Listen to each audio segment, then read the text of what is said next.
बिस्मिल्लाहिर्रहमानिर्रहीम। अस्सलाम वालेकुम। इनमें से एक ने मेरी हथकड़ी खोली जबकि दूसरे ने अपने हाथ में मौजूद कैमरे से मेरी तस्वीरें निकालना शुरू कर दी। चंद तस्वीरें निकालने के बाद वो दूसरे से मुखातब हुआ, हज्जाम को बुला लाओ, और वो सर हिलाकर बाहर निकल गया। उसके कमरे से निकलते ही एक लम्हे के लिए तो मेरे जी में आया कि मैं कमरे में मौजूद आदमी पर काबू पाकर वहां से फरार होने की कोशिश करूं, मगर फिर इस अमारत से अदम वाकफियत की बिना पर मैं इस अकदाम से बाज रहा। यूं भी इस कैमरा मैन पर आसानी से काबू पाना मुश्किल नजर आ रहा था। जिसामत में वो मुझसे कुछ हल्का था, कद में भी कम था, लेकिन लड़ाई के तौर तरीकों में कदो जिसामत की इतनी अहमियत नहीं होती। एक छोटे कदो कामत का बंदा भी लड़ाई बड़ाई में माहिर हो सकता है। चंद लम्हों बाद जाने वाला एक ऐसे आदमी के साथ अंदर दाखिल हुआ जिसने हाथ में एक फोल्डिंग स्टूल और अटैची केस उठाया हुआ था।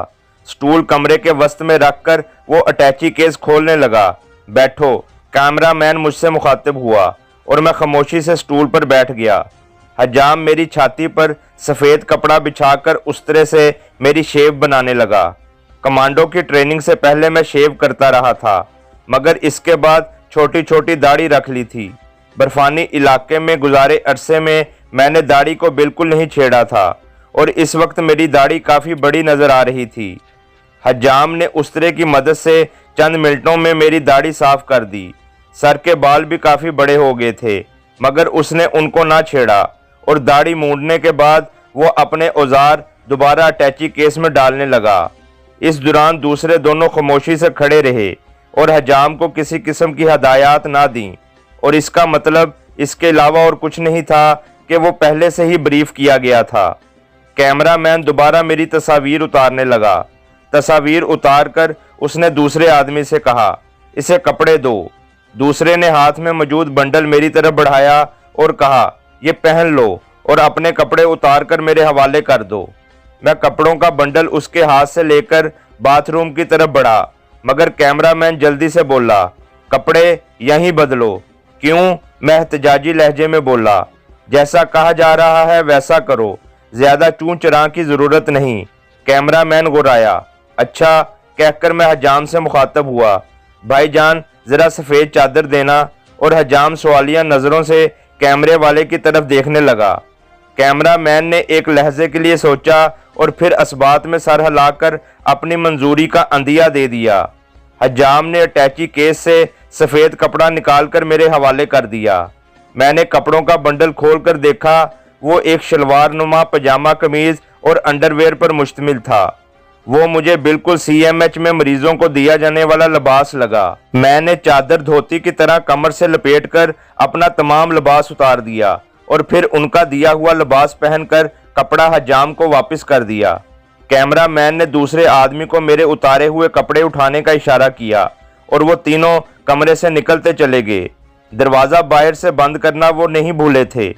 नए कपड़े पहनकर मेरे दिल में नहाने की ख्वाहिश जागी और मैं टॉयलेट की तरफ बढ़ गया कि बाथरूम तो उधर था ही नहीं, मगर जब पानी को हाथ लगाया तो नहाने की ख्वाहिश दम तोड़ गई। इतने ज़्यादा ठंडे पानी से नहाने का मतलब खुदकुशी के अलावा और कुछ नहीं था। मैं चुपचाप कमरे में आकर बैठ गया। थोड़ी देर बाद दोबारा दरवाज़ा खुला। अंदर दाखिल होने वाले नए आदमी थे। एक ने हाथ में एक मैला सा गद्दा, एक कंबल और हल्का सा तकिया पकड़ा हुआ था, जबकि दूसरे के हाथ में खाने के बर्तन थे। खाने में 3 रोटियां और पालक नुमा सब्जी मेरे सामने रख दी गई। मुझे खाना खाए हुए काफ़ी देर गुजर गई थी, इसलिए मैं तीनों रोटियां चट कर गया। वो दोनों बर्तनों के इंतज़ार में उधर ही खड़े रहे। जैसे ही मैं खाने से फारग हुआ वो बर्तन उठाकर चले गए। मैंने गद्दा फर्श पर बिछाया और कंबल ओढ़कर लेट गया। वैसे भी इसके अलावा मेरे पास करने को कुछ भी नहीं था।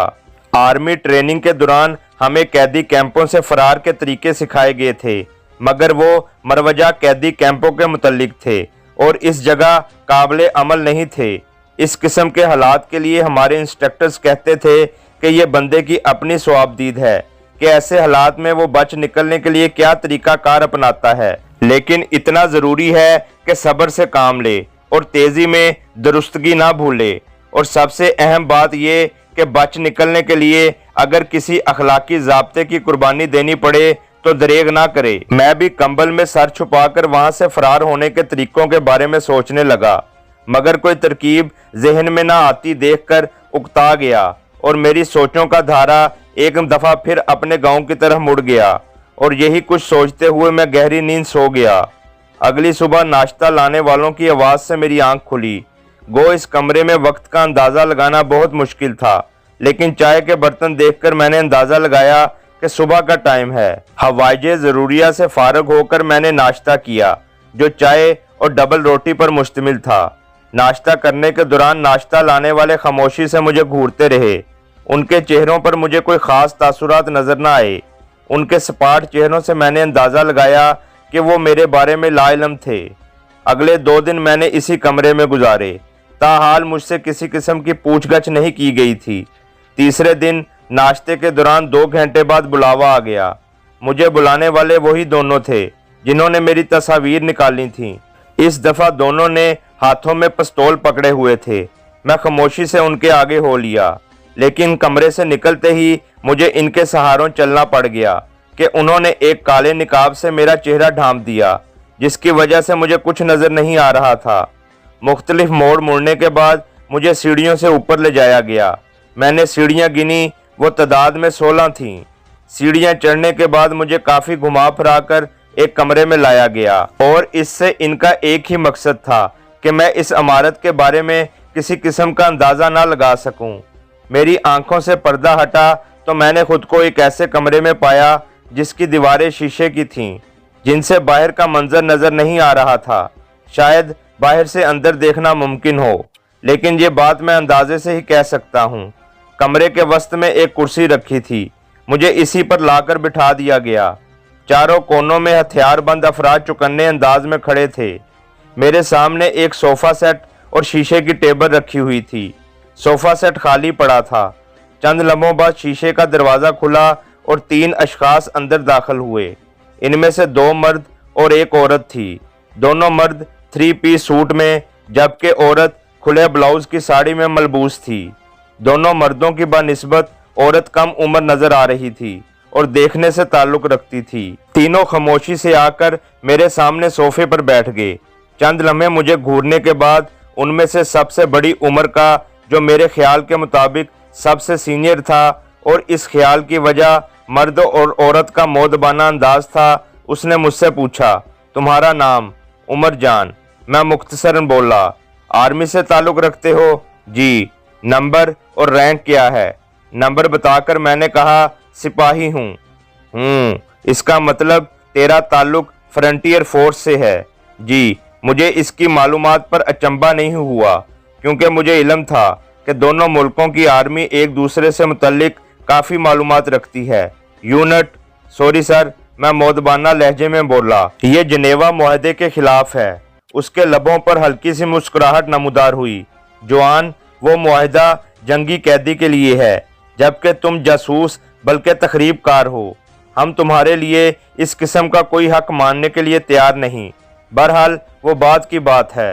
फिलहाल तुम ये बताओ कि तुमने सरहद किस मकसद के लिए अबूर की और तुम्हारे साथ और कौन कौन था? जवाबन मैंने अपना भगोड़ा होने की वजूहात और रास्ता भूलकर सरहद अबूर करने की तफसीलात से लेकर अपने गिरफ्तार होने के वाक़े तक मनोऐन सब कुछ तफसील से बता दिया। अलबत्ता ऋषि पोस्ट पर हमले का जिक्र मैं गोल कर गया। खूब, कहानी अच्छी है और कोई ख़ास झोल भी नज़र नहीं आ रहा। इसका मतलब है घड़ी हुई है। मैं सिर्फ हक़ाइक़ जानने में दिलचस्पी रखता हूँ। मिस्टर उमर जान कमांडो, वो मेरा नाम चबा चबा कर बोला। कमांडो? मैं सचमुच हैरान हो गया। हाँ, क्या तुम्हें अपने कमांडो होने में शुबा है? नहीं, अगर आप मुझे कमांडो समझकर खुश होते हैं तो मुझे कमांडो बनने में कोई एतराज़ नहीं। मिस्टर, तुम्हारी इतला के लिए अर्ज है कि सूबेदार दास की पूरी पार्टी की लाशें तलाश कर ली गई हैं।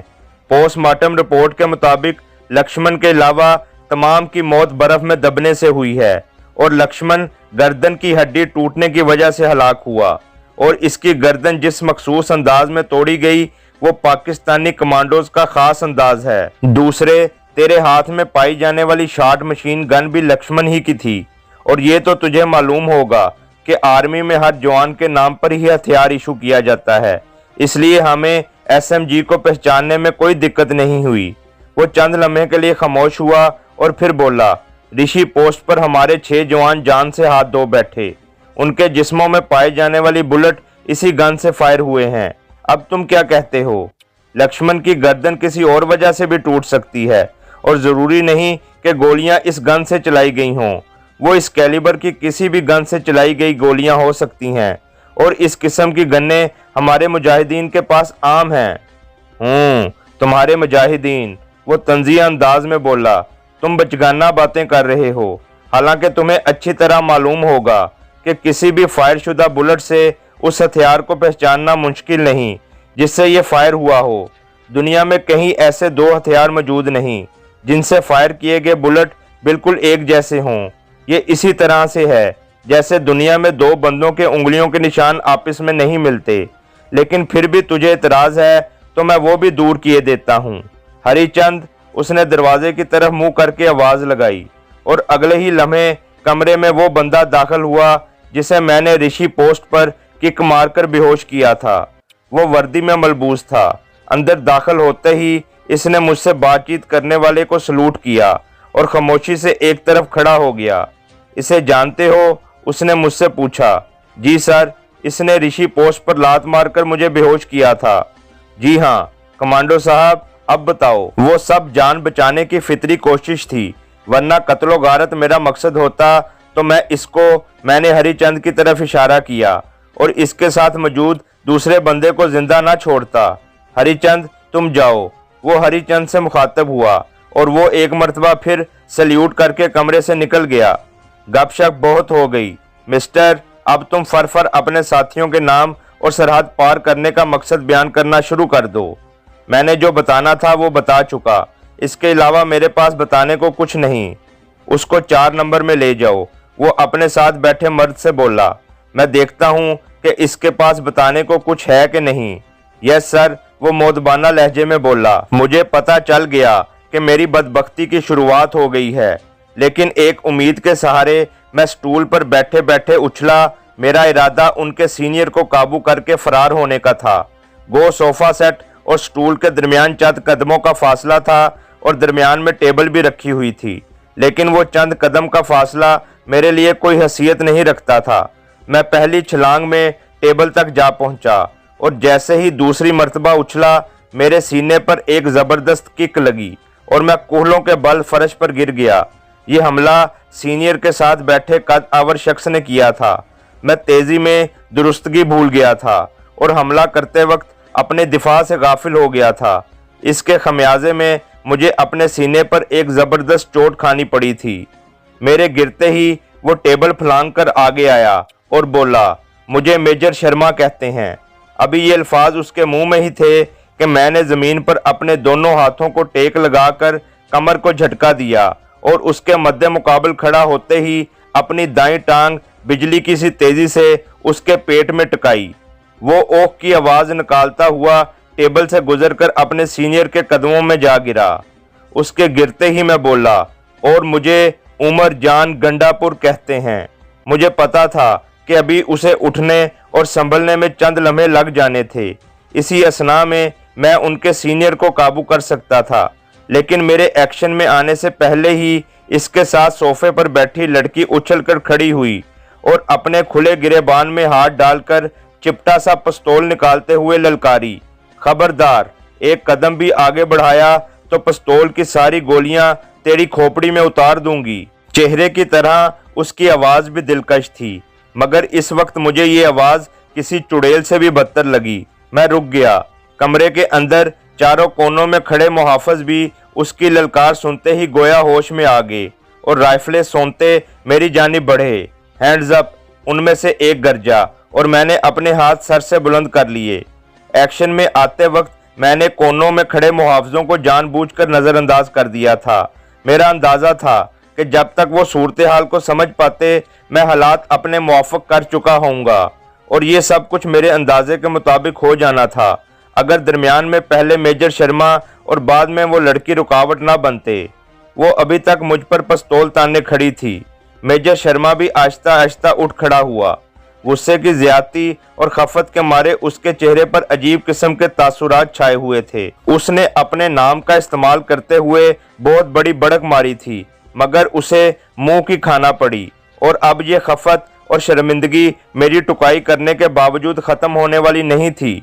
हैरानी की बात यह थी कि इस दौरान उनका सीनियर सपाट चेहरा लिए सोफे पर बरजमान रहा, लेकिन जैसे ही मेजर शर्मा डगमगाते कदमों से मेरी जानिब बढ़ा, वो हाथ उठाकर बोला, नहीं शर्मा। उसके साथ ही शर्मा खामोशी से सोफे पर जाकर बैठ गया। वो लड़की भी पिस्तौल को उसके मुकाम पर गायब करके मेजर शर्मा के साथ ही बैठ गई।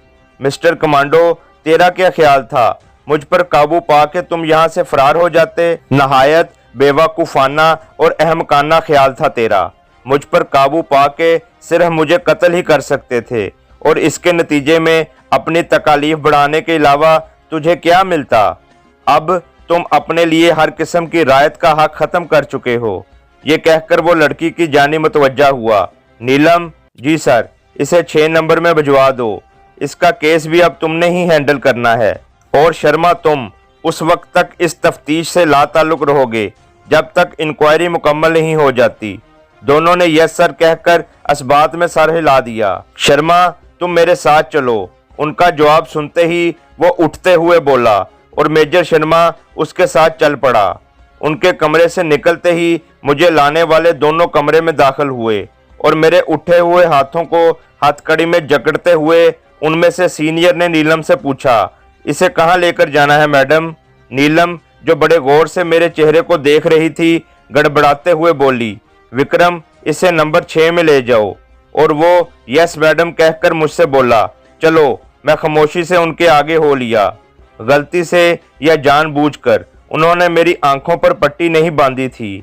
कमरे से निकलते ही हम एक गैलरी में पहुंचे। विक्रम ने मुझे बाएं जानिब चलने का इशारा किया। मैं चुपचाप उस जानिब चल पड़ा। गैलरी के दोनों तरफ कमरे बने हुए थे। आगे एक चौराहा आया। विक्रम ने मुझे एक मर्तबा फिर बाएं जानिब मुड़ने को कहा। मोड़ मुड़ने के बाद हम 15-20 कदम ही चले होंगे कि एक कमरे के दरवाजे पर 6 नंबर की तख्ती लटकती नजर आई, और विक्रम की हिदायत पर मैं दरवाजा खोलकर अंदर दाखिल हो गया। कमरे के वस्त में लोहे की एक अलमारी पड़ी थी, और दरवाजे की साइड के अलावा बाकी 3 अतराफ में दीवार के अंदर अलमारियां बनी हुई थीं, जिनके पट गायब थे, और उनके अंदर मुझे मुख्तलिफ किस्म के अजियत रसानी के आलात दिखाई दिए। एक लम्हे के लिए मेरे जी में आया कि मैं इन पर टूट पड़ूं और लड़ता हुआ मारा जाऊं। इस तरह कम अज कम मेरी मौत तो आसान होगी, वरना तो उन्होंने अजीतें दे देकर मेरा जीना हराम कर देना था। लेकिन फिर अच्छे मौके की उम्मीद और जिंदा रहने की ख्वाहिश ने मुझे इस अकदाम से बाज रखा। विक्रम ने कुर्सी पर बिठाकर मेरी हथकड़ी खोली और कुर्सी के दस्तों के साथ लगे लोहे के क्लिपों में मेरे हाथ जकड़ दिए। इसी तरह मेरी दोनों पिंडलियां घुटनों तक कुर्सी के मजबूत पायों के साथ जकड़ दीं। इस दौरान में 3 राइफल बरदार मुझे हथियार की जद पर लिए खड़े रहे। मेरी जरा सी हरकत पर वो फायर खोलने के लिए तैयार नजर आते थे। मुझे कुर्सी से जकड़कर वो तमाम कमरे से बाहर निकल गए। उनके निकलते ही मैंने अपने जिस्म को हिला जुलाकर कुर्सी की मजबूती का अंदाजा किया। कुर्सी मजबूती के साथ फर्श में गड़ी हुई थी और किसी इंसानी ताकत से बाहर था कि इसे जमीन से बाहर निकाल सके। इसी तरह कुर्सी के दस्तों और पायों में लगे लोहे के क्लिप भी मजबूत स्टील के बने हुए थे। अपनी तवानाई जाया करने के बजाय मैं चुपचाप बैठ गया। चंद मिनट बाद दरवाजा खोलकर 3 आदमी अंदर दाखिल हुए। तीनों में मैं सिर्फ नीलम से वाकिफ था, बाकी दोनों चेहरे नए थे। उनके चेहरे के तासुरात से मैंने अंदाजा लगाया कि रहम नाम की चीज कभी उनके करीब से भी नहीं फटकी होगी। वो दोनों तो अलमारियों की तरफ बढ़ गए और नीलम मेरे सामने आकर रुक गई। तो फिर क्या ख्याल है जान? जान की नून पर जोर देते हुए उसने मुतरन्नम आवाज में मुझसे पूछा। कर्नल साहब के पूछे गए सवालों के जवाब याद आए हैं या हमें कोशिश करनी पड़ेगी? जो हकीकत थी वो मैंने बता दी। अब आप बताएं कि मुझसे क्या सुनना चाहती हैं। जो कहेंगी वही बोलूँगा। तुम्हारा ख्याल है कि घंटा 2 घंटा एक कर्नल जो तुम्हारे साथ मगजमारी करता रहा है वो ड्रामा था? मिस्टर जान, तुम्हें सजा देने के लिए हमें किसी फर्द जुर्म की ज़रूरत नहीं है। हमने वो हकायक मालूम करने हैं जिनकी वजह से तुमने सरहद अबूर की है। जो ड्रामाई सिचुएशन तुम बयान कर रहे हो ये सिर्फ ड्रामों और नावलों में अच्छी लगती है, हकीकी ज़िंदगी से उसका कोई ताल्लुक नहीं। आपको मेरी कहानी में ऐसा कौन सा झोल या ड्रामाई सिचुएशन नज़र आई है जिससे आप इसे झूठ समझने पर मिसर हैं। एक मर्तबा हमारा जासूस कश्मीर की तरफ से सरहद अबूर करते हुए पकड़ा गया। उसके कागजात वगैरह भी मुकम्मल थे। जब इसे एक ऑफिसर के सामने लाया गया तो उसने जासूस से 6 कलमे सुने जो इस जासूस को अच्छी तरह अजबर थे। अफसर ने इसे FIU के हवाले कर दिया कि ये लाजमन जासूस है और इन्वेस्टिगेशन वालों की सख्ती के सामने उस जासूस को इकरार करना पड़ा। अब आपको मेरे शक करने की वजह समझ आ गई होगी। नीलम शक की वजह तफसील से बताते हुए बोली, मैं झूठ मूठ भी तो कुछ बोल सकता हूँ। नामुमकिन। उसने इनकार में सर हिलाया। आजकल आपके मुल्क में जो खिचड़ी पक रही है हमारे नाक उसकी खुशबू सूंघ सकते हैं। कौन सी खिचड़ी? मैंने पूछा। वो ये दोनों तुम्हें बता देंगे। मेरी जुबान तुम्हें समझ नहीं आ रही। ये कहकर वो कमरे से निकल गई। उसके बाहर निकलते ही दोनों जल्लाद मेरे करीब आ गए। एक ने हाथ में बिजली का नंगा तार पकड़ा हुआ था जबकि दूसरा खाली हाथ था। उसने बिजली का तार लोहे की कुर्सी से टच किया। मुझे बेख्तियार झटका लगा और जब तक उसने तार कुर्सी से लगाए रखी यूं महसूस होता रहा जैसे कोई मेरी रूह खींच कर निकाल रहा हो। चंद सेकंड्स के बाद उसने तार हटा ली। तार के कुर्सी से दूर होते ही मैंने गहरा सांस अंदर खींचा। इस जालिम ने अचानक दोबारा तार कुर्सी से लगा दी। इस मर्तबा मेरे मुंह से बेख्तियार चीख निकली और फिर ये चीखें जारी रहीं। इस दौरान मैं 2 दफ़ा बेहोश हुआ मगर उन जालिमों के कान पर जूं भी न रेंगी। वो खामोशी से अपने काम में मसरूफ रहे। थोड़ी देर बाद उन्होंने प्लग निकाल कर तार को लपेटा। मैंने सोचा शायद उन्हें मेरी बेगुनाही का यकीन आ गया है मगर ये मेरी खाम ख्याली थी। वो दोनों अलमारी से प्लास्टिक की एक थैली निकाल कर ले आए और मेरे सर पर चढ़ाकर नीचे से इसकी स्ट्रिप बंद कर दी। स्ट्रिप के बंद होते ही मेरा सांस घुटना शुरू हो गया। मैंने बेसाख्ता मुंह खोलकर सांस लेना शुरू कर दिया मगर इस थैले का कपड़ा प्लास्टिक नुमा था और इससे हवा का गुजरना नामुमकिन था। मैं मुश्किल से 1 मिनट तक बर्दाश्त कर पाया। उसके बाद मेरे जिस्म को बेसाख्ता झटके लगना शुरू हो गए। मेरी हालत बेपानी के मछली जैसी हो गई। गशी तारी होने से पहले ही उन्होंने मेरे चेहरे से वो थैला उतार लिया। मेरे मुर्दा जिस्म में जैसे जिंदगी दौड़ गई और मैं गहरे गहरे सांस लेने लगा, लेकिन 1-2 सांस ही ले पाया हूँगा कि उन्होंने थैला दोबारा चढ़ा दिया। बिजली के करंट की तरह ये खेल भी काफ़ी देर जारी रहा। मेरे सर में सख्त किस्म का दर्द शुरू हो गया था। बदन में गोया जान ही नहीं रही थी। यूं लग रहा था कि तफ्तीश के खात्मे तक शायद मैं टकाने लग जाऊं। मगर वो दोनों जल्लाद इस काम में महारत रखते थे। इनकी पहली तरजीह कैदी को जिंदा रखना था, लेकिन वो जिंदगी भी ऐसी थी कि कैदी 1000 बार मरने की ख्वाहिश करे। कमांडो ट्रेनिंग के दौरान हमें फर्जी तफ्तीश के मरहले से भी गुजारा गया था जिसमें हमें मुख्तलिफ किस्म की अजीतें दी गई थीं, लेकिन वो तकालीफ और अजीतें जितनी ज़्यादा भी होती बतौर ट्रेनिंग थीं। दोनों ने थैला नुमा गलाफ मेरे सर से उतारा। दोनों बाजू कुर्सी के दस्ते से आज़ाद किए और छत के कुंडों के साथ लटकती जंजीर में जकड़ लिए। इसके बाद कुर्सी से जकड़े पांव भी आज़ाद किए और कुर्सी के नट खोलकर उसको फर्श से जुदा करके एक तरफ रख दिया। अगले मरहले में उन्होंने जंजीर को खींचकर टाइट किया, यहाँ तक कि मेरे पांव 1 फीट तकरीबन हवा में बुलंद हो गए। दोनों बड़ी तरतीब और इन्हमाक के साथ अपने काम में मशगूल थे। यूं लग रहा था जैसे कोई साइंसदान अपनी लेबॉर्ट्री में या कोई डॉक्टर ऑपरेशन थिएटर में मशगूल हो। दौरान कार्रवाई उन्होंने मुझसे या आपस में कोई बातचीत करने की ज़रूरत महसूस नहीं की थी। छत से लटक कर उन्होंने मेरे पाँव के साथ वज़न बांध दिया और एक कोने में खड़े होकर दिलचस्पी से मुझे घूरने लगे। कुछ देर तो मैंने अपने बाजुओं को अकड़ाकर अपने जिस्म और फालतू वज़न को सहारा, मगर कहाँ तक। आखिर थक कर मुझे जिस्म ढीला छोड़ना पड़ा। जल्द ही मुझे यूं महसूस होने लगा जैसे मेरे बाजू कंधों से जुदा हो जाएंगे। मैं होंठ भींचे इस तकलीफ को बर्दाश्त करने की कोशिश करता रहा, लेकिन कब तक। बज़ाहिर सादा सी नजर आने वाली ये सजा पहली सजाओं से कम नहीं थी। अचानक दरवाजा खोलकर नीलम अंदर दाखिल हुई। हाँ, कुछ बताया इसने? अभी तक तो खामोश है मैडम, एक मोदबाना लहजे में बोला। इसका मतलब है आजकल तुम्हारी कारकर्दगी कुछ अच्छी नहीं जा रही। वो खफगी से बोली। तुम दोनों को मैंने आधा घंटा दिया था और अब घंटा होने वाला है। इसकी बात सुनकर मैं हैरान रह गया, क्योंकि मेरे ख्याल में मुझे अज़ियतें बर्दाश्त करते काफ़ी देर गुजर गई थी, जबकि वो कह रही थी कि अभी तक सिर्फ घंटा गुजरा है। बकवास कर रही है, मैंने दिल ही दिल में सोचा। ये मेरा मोराल डाउन करने की नफसियाती कोशिश है। हाँ जान, कुछ याद आया? वो मेरे करीब आकर लगावट से बोली, मगर मैं खामोश रहा। वाह भई, मिट्ठू की तो बोलती ही बंद हो गई है। ये कहकर वो उनसे मुखातब हुई। विनोद, जरा इसके पाँव से वजन हटाओ। विनोद नामी शख्स ने आगे बढ़कर मेरे पाँव से वजन खोला और एक तरफ रख दिया। मेरे बाजुओं का बोझ कुछ हल्का हुआ, मगर तकलीफ में कोई वाज़िया कमी नहीं हुई। मेरा अपना वजन भी कुछ कम नहीं था। भर्ती के वक्त मेरा वजन 86 केजी के करीब था, जो ट्रेनिंग के बाद 76 या 77 किलो हो गया था। हाँ जान, अब तो कुछ फूटो। मेरे पाँव से वजन हटते ही वो बोली। जो हकीकत है वो मैं बता चुका हूँ। अब मेरे पास कोई ऐसी बात नहीं जिससे आप लोगों की तसल्ली हो, और जहाँ तक ताल्लुक है हमारे मुल्क का आपके मुल्क के खिलाफ किसी साजिश के हवाले से, अगर ऐसा है भी तो मैं इससे नावाकिफ हूँ। चलो जब याद आए तो फिर बता देना, हमें कोई जल्दी नहीं। ये कहकर वो उनकी तरफ मतवज्जा हुई।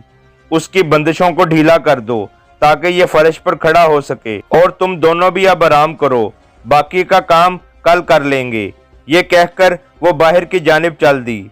उसके कमरे से निकलते ही इन दोनों ने मेरी बंदिशें इतनी ढीली कर दी कि मेरे पाँव आसानी से ज़मीन पर लगने लगे। बाहर निकलते हुए वो दरवाज़ा बंद करना नहीं भूले थे। मेरे पास वक्त मालूम करने का कोई ज़रिया मौजूद नहीं था। बस अंदाजे से ही मैं कह सकता था कि शाम होने वाली है या हो चुकी है। सुबह नाश्ते के बाद से मैंने अब तक कुछ भी नहीं खाया पिया था। इस वक्त मुझे भूख से ज़्यादा प्यास महसूस हो रही थी। शायद मुझे खाने पीने को कुछ न दिया जाए। मैंने दिल ही दिल में सोचा, यह भी अजियत देने का एक तरीका था। मुझे जल्द ही भागने की तरकीब करनी थी, वरना वक्त गुजरने के साथ साथ मेरी तवानाई ने कम हो जाना था। इसके अलावा दुश्मन मुझे कोई ऐसा नुकसान भी पहुंचा सकते थे कि मैं बिल्कुल नाकारा हो जाता। मैंने हाथों को हिला जुलाकर जंजीर की मजबूती का अंदाज़ा किया, मगर महसूस यूं हुआ कि उसके साथ जोर आजमाई करने का मतलब अपने आप को थकाना ही था। उसको तोड़ना किसी इंसान की ताकत से बाहर था। मैं मुसलसल मुख्तलिफ तदाबीर सोचता और उन्हें मुस्तरद करता रहा, यहाँ तक कि काफ़ी देर हो गई। इस दौरान मुझे गनूदगी सी होने लगी। सच कहते हैं कि नींद सूली पर भी आ जाती है। मैं सोने जागने की कैफियत में था कि अचानक अजियत खाने का दरवाज़ा खोलकर नीलम अंदर दाखिल हुई। उसने गाउन पहना हुआ था, जिसका गिरेबान काफ़ी नीचे तक खुला था। ट्यूब लाइट की रोशनी गोया उसके बदन से मुनक्किस होकर आंखों को खीरा कर रही थी। इसके पीछे दो हथियार बरदार मर्द थे, जिन्होंने हाथों में शॉट गन्नें पकड़ी हुई थीं। मैंने सोचा शायद मेरी तफ्तीश का दूसरा राउंड शुरू होने वाला है, लेकिन इसके बरक्स नीलम आहिस्ता आहिस्ता चलते मेरे करीब पहुंची। उसकी आंखों की सुर्खी देखकर मुझे अंदाजा हुआ कि उसने शराब पी रखी है। जान, थक तो नहीं गए? वो अपना दायां हाथ मेरी छाती पर फेरते हुए मखमूर लहजे में बोली। भूख भी लगी होगी, चलो तुम्हें खाना खिलाऊं। ये कहकर वो इन दोनों में से एक से मुखातब हुई। इसको खोल लो। मेरे हाथ खोलकर हथकड़ी में जकड़ दिए, लेकिन इसके बावजूद मुझे इतना आराम महसूस हुआ जो बयान से बाहर है। इन दोनों की निगरानी में चलता हुआ मैं अजियत खाने से निकला। नीलम मेरी रहनुमाई के लिए आगे चल रही थी। इसकी चाल में भी एक मखसूस किस्म का रिदम और लय थी। मोटा गाउन भी उसके नशेबो फराज को छुपाने में नाकाम नजर आ रहा था। 2-3 मोड़ मुड़ने के बाद हम सीढ़ियां उतरे और फिर तय खाने में उतर कर रुकने के बजाय एक सुरंग में चल पड़े। कुछ दूर जाकर सीढ़ियां नजर आईं। वहां से ऊपर चढ़कर हम एक कमरे में पहुंचे। ये एक पुरतकल्लुफ ख्वाबगाह थी। तुम दोनों दरवाजे के बाहर खड़े रहो और जब तक मैं ना बुलाऊं अंदर नहीं आना। दोनों जी मैडम कहकर बाहर निकल गए। जान, इधर बैठो। उनके कमरे से निकलते ही नीलम मुझे एक लग्जरी बेड पर बिठाकर मेरे साथ बैठते हुए बोली। मैं सहरज़दा सा था और मुझे कुछ समझ नहीं आ रही थी कि ये तकल्लुफ़ात किस लिए हैं, ये सब किस लिए। मेरा लहजा हैरानी से पुर था। वो ज़बरदस्ती कहका लगाकर बोली, ये तो खुद मुझे भी नहीं पता कि क्या है। और मैं हवनकों की तरह उसका मुंह तकने लगा। परेशान हो गए वो मेरी हैरानी से लुत्फ़ अंदोज़ होते हुए बोली, बात यह है जान कि तुम मुझे पहली नज़र में ही अच्छे लगे हो। मैंने आज तक तुम जैसा भरपूर मर्द नहीं देखा। तुमने तो मेरी रातों की नींद उड़ा दी। देख लो, वो दीवार पर घड़ी की तरफ इशारा करते हुए बोली, रात के 2 बज रहे हैं और नींद मेरी आंखों से कोसों दूर है। तुम्हें मेरी बात समझ में आ रही है ना? वो अपने दोनों हाथों में मेरा चेहरा थाम कर बोली और मैं हैरानी से उसकी तरफ तकता रह गया।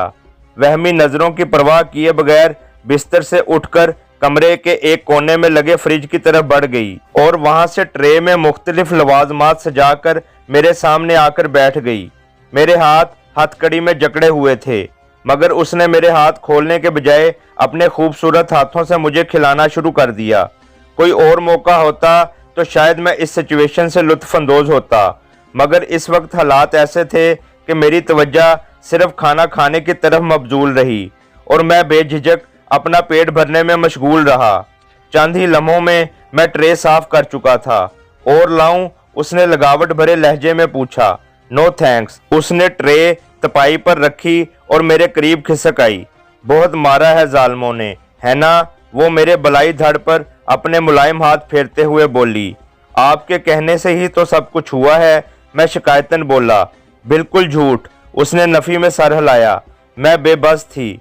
वो सब कुछ कैमरे की आंख से देखा जा रहा था। अगर मैं तुम्हें तकलीफ में देखना पसंद करती तो कभी भी कमरे से बाहर न जाती। आपके बाहर जाने का मुझे क्या फ़ायदा हुआ? मैंने खफगी का इजहार किया जैसे कोई अपनों से करता है, और इस सारी ड्रामेबाजी का मकसद वहां से भागने के लिए कोई मौका तलाश करना था। मुझे पता था कि इससे अच्छा और बेहतरीन मौका शायद ही फिर कभी मिलता। इस वक्त मेरे लिए सबसे बड़ी रुकावट हथकड़ी थी। अगर मेरे हाथ खुले हुए होते तो नीलम और उसके दोनों बॉडीगार्ड्स पर काबू पाना मेरे लिए मुश्किल ना होता। मैं चाह रहा था कि किसी बहाने नीलम से अपने हाथ आजाद करवा लूं, मगर उसके अंदाज से नजर आ रहा था कि वो इस किस्म का रिस्क लेने के मूड में नहीं है और मेरे हाथ बंधे रखे हुए अपनी ख्वाहिश पूरी करना चाहती है, जबकि मैं अपने हाथ खुलवाने के लिए तमाम हदें पार कर सकता था, बशर्ते इसके बाद वो मेरी हथकड़ी खोल देती। कम अज कम मुझे तो तकलीफ नहीं हुई ना? उसने अपना फलसफा झाड़ा। नीलम, तुझे मेरी बेगुनाही का यकीन है? पता नहीं, लेकिन मैं तुझे तकलीफ में नहीं देख सकती। क्यों? मैंने पूछा। प्यारे जो लगने लगे हो। ये कहकर वो अपनी दोनों बाहें मेरे गले में डालती हुई मुझसे लिपट गई। उसके नरमो गुदाज बदन ने मेरे अंदर आग सी भड़का दी थी, लेकिन मैं उस वक्त इस किस्म की किसी अयाशी का मुतहम्मिल नहीं हो सकता था। मुझे पता था कि अपनी प्यास बुझाने के बाद नीलम ने मुझे वापस अजियत खाने में धकेल देना है, और ये प्यार का इजहार इसकी ख्वाहिश के पूरे होने तक है, जारी है।